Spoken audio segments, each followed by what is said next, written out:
Man says he grabbed his gun and scared the group of men off. What he didn't expect is gunfire was exchanged. This all was caught on surveillance cameras. Fox 5 reporter Eric Perry is live outside the home in Clayton County. So Eric, what happened? Yeah, Tom, Christine, honestly, what happened, that group of men picked the wrong house code to try to burglarize here. You can see the evidence on this BMW from that shootout, just riddled with gunfire. That man said he just wanted to make sure his wife was protected. I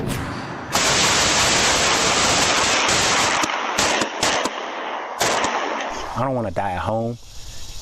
I survived Afghanistan and everything else, and to die at home in my own yard. The goal for Whitfield Smith was to protect his family and home early Monday morning when he noticed a group of men on his Ring camera. I'm noticing a young man running from my neighbor's yard across my front lawn into the middle of the street to meet up with two other gentlemen. One of the men made a near fatal decision. Sprints of my driveway.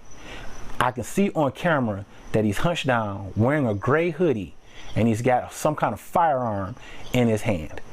He reaches to try to get into my BMW that's in the driveway. The door's locked. Grab my rifle, head outside. With flip-flops, pajama pants, and no shirt, this veteran went to war to protect his wife who was hiding inside. Boom, boom, boom, boom, boom, boom. There was one gentleman that was on the other side of the trees, and the main protagonist was right here using my truck as a shield. At one point, he kicked off his flip-flops, races inside, puts on clothes, and comes back out. He says he didn't have time to be afraid. Only time to act.